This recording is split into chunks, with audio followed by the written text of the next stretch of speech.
Selamat pagi sahabat Kristus yang setia. Mari kita mengawali perjalanan hidup kita hari ini dengan doa pagi bersama Bapak Fulvinus Juniartono. Shalom, selamat pagi Bapak Ibu Saudara, sahabat setia Kristus dimanapun berada.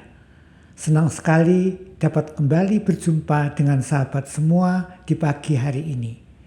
Kita patut mengucapkan syukur kepada Tuhan atas kesempatan di mana kita boleh berelasi bersama lewat ibadah doa pagi ini. Mari kita siapkan hati, jiwa, pikiran kita untuk bersaat teduh sejenak. Mari kita berdoa.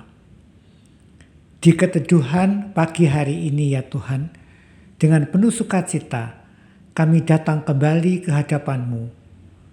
Kami bersyukur kami boleh berkesempatan untuk memuji, memuliakan nama-Mu, berdoa dan mempergumulkan kebenaran firman-Mu yang sebentar akan diberitakan. Tolong kami ya Tuhan, bimbinglah hamba-Mu yang akan menyampaikan pemberitaan firman ini. Teguhkan hatinya, urapi pikirannya dengan hikmat-Mu, sehingga setiap kata yang diucapkan sungguh-sungguh berasal daripada-Mu. Berkatilah pula semua rekan-rekan lain yang mendengarkannya, agar kuasa Tuhan juga bekerja dalam diri setiap mereka, sehingga mereka dapat mengerti, memahami firman-Mu dengan jelas dan benar. Kami serahkan seluruh rangkaian ibadah doa pagi ini hanya ke dalam pimpinan tangan-Mu saja. Dalam nama Tuhan Yesus kami berdoa. Amin. Sahabat Kristus yang setia, sebelum melanjutkan ibadah ini, marilah kita naikkan sebuah pujian untuk memuliakan nama Tuhan. Ku ingin berperangai, NKB 122, bait 1 dan 2.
Sahabat yang mengasihi dan dikasihi Tuhan, renungan kita pada pagi hari ini saya beri tema kasih dan kebenaran.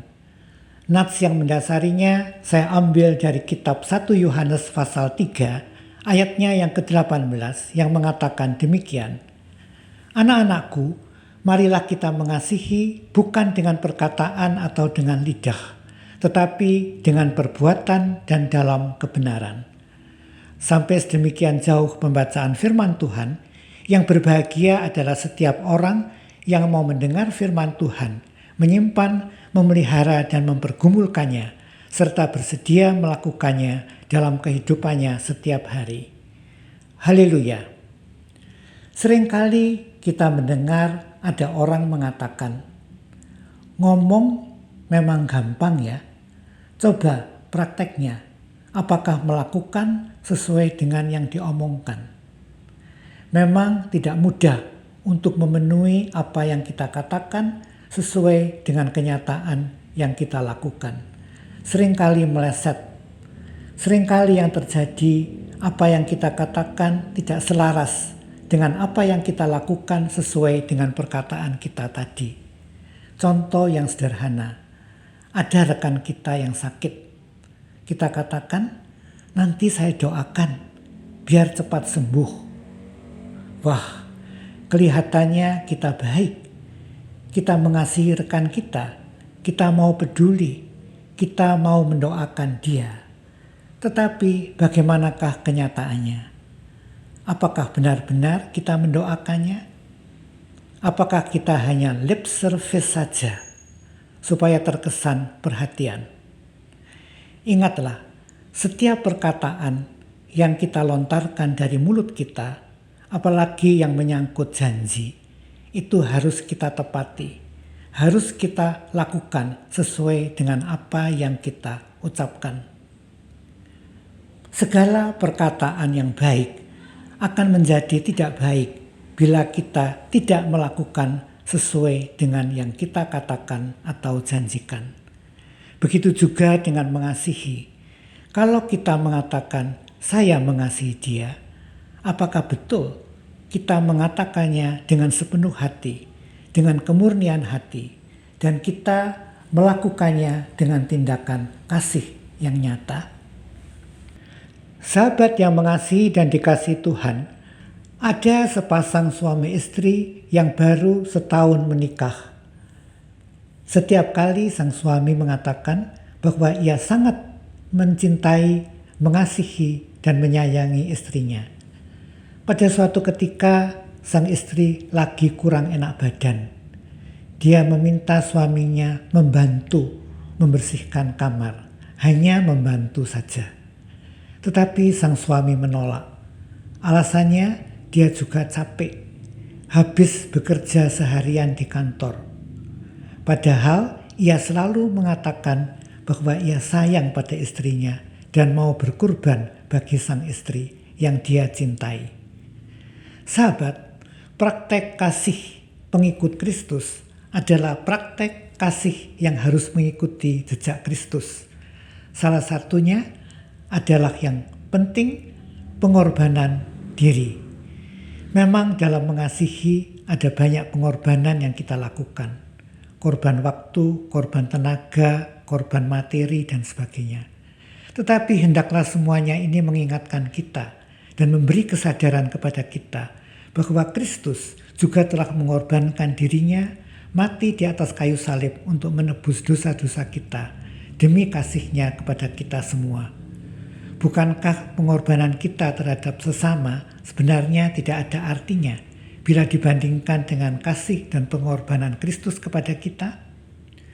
Sebenarnya kebalikan dari kasih itu bukan hanya benci, tetapi ketidakpedulian. Ketika kita tidak lagi peduli terhadap mereka yang terlantar, ketika kita menutup mata bagi mereka yang kelaparan dan tertindas, ketika hati kita telah beku, bahkan mati rasa pada penderitaan sesama kita. Ketika itulah kasih kita telah sirna.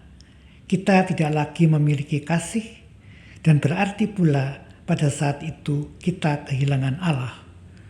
Mengapa demikian? Karena Allah adalah kasih. 1 Yohanes pasal 4 ayat 20 mengatakan, jikalau seorang berkata, aku mengasihi Allah, dan ia membenci saudaranya, maka ia adalah pendusta. Karena barang siapa tidak mengasihi saudaranya yang dilihatnya, tidak mungkin mengasihi Allah yang tidak dilihatnya. Ada banyak sekali nats dalam Alkitab yang mengajarkan kita akan kasih yang benar. Dalam kitab Roma 12 ayat 1 dikatakan, hendaklah kasih itu jangan pura-pura, jauhilah yang jahat dan lakukanlah yang baik. Sahabat, mari kita renungkan tindakan-tindakan kita yang telah kita lakukan selama ini, terutama bila mengatasnamakan kasih. Apakah semua tindakan-tindakan kita sesuai atau selaras antara apa yang kita katakan dan apa yang kita lakukan? Apakah kalau kita katakan bahwa kita mengasihi semua orang, apakah prakteknya kita masih pilih kasih, melakukan tembang pilih, masih pandang buluh, hanya mengasihi orang-orang yang baik dengan kita, tidak mau mengasihi orang yang kita anggap musuh kita? Jangan sampai kita dikatakan pendusta dan kasih kita hanya pura-pura saja. Tuhan sudah memberikan keteladanan kepada kita dalam hal mengasihi. Tuhan akan memampukan kita untuk melakukan semuanya dalam kasih dan kebenaran jika kita terus memohon kepadanya. Akuilah di hadapan Tuhan bahwa diri kita lemah dan cemar, tetapi terus memohonlah kepadanya agar kita ditolongnya. Sebagaimana lagu yang kita nyanyikan tadi, ya Tuhan, beriku hati yang suci dan benar. Sahabat, sebagai warga negara kita semua harus mempunyai kartu identitas diri, bukan?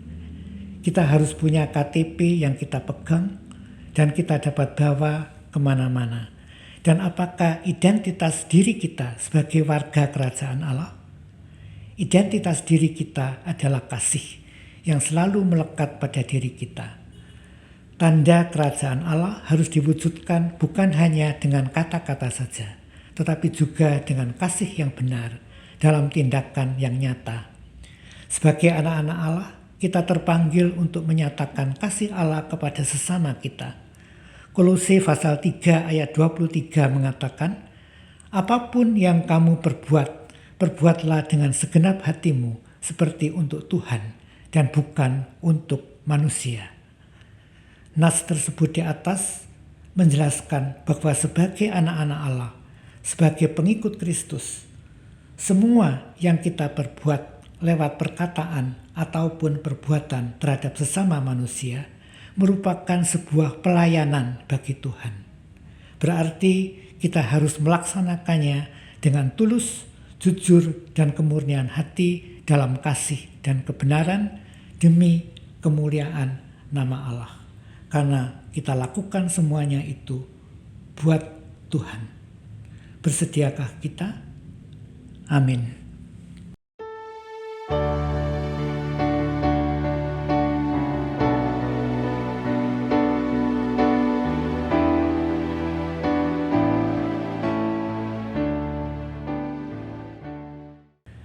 Sahabat Kristus yang setia, marilah sekarang kita naikkan doa-doa syafaat. Terima kasih Tuhan atas penyertaan dan pimpinan Tuhan dalam ibadah doa pagi hari ini. Dengan penuh kerinduan, pada saat ini kami hendak menyampaikan doa-doa syafaat kami. Kami ingin mendoakan kehidupan berbangsa dan bernegara, khususnya menjelang pemilihan umum tahun depan. Sertailah setiap mereka yang berkecimpung di kancah politik. Pimpinlah mereka dan berilah pada mereka kebijaksanaan agar mereka boleh menyikapi apa yang mereka lakukan dengan baik dan bertanggung jawab dengan adil dan benar, sehingga suhu politik tidak memanas dan kehidupan masyarakat dapat berjalan dengan aman dan tentram. Kami juga ingin mendoakan kehidupan bergereja. Dukunglah setiap umat-Mu agar mereka tetap terus setia pada Tuhan, rajin beribadah, tekun berdoa, dan membaca firman. Rindu mengikuti kegiatan-kegiatan pembinaan yang dilakukan sehingga kehidupan rohani mereka semakin teguh dan kuat. Kami juga hendak mendoakan berbagai persoalan hidup umat-Mu.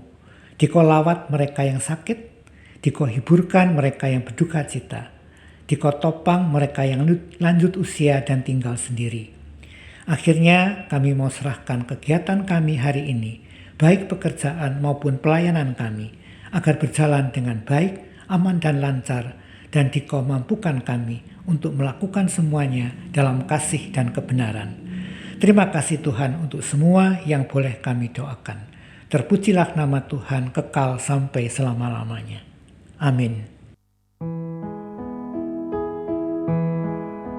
Kasih Tuhan mengiringimu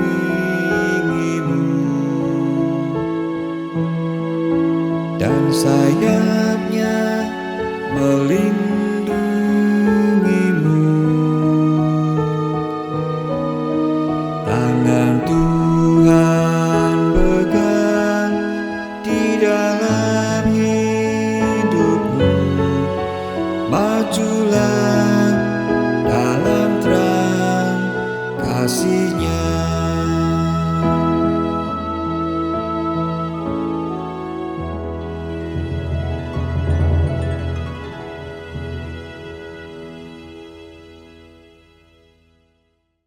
Sahabat, doa pagi telah selesai. Selamat beraktivitas, jaga kesehatan, dan tetap semangat. Tuhan Yesus memberkati kita semua. Amin.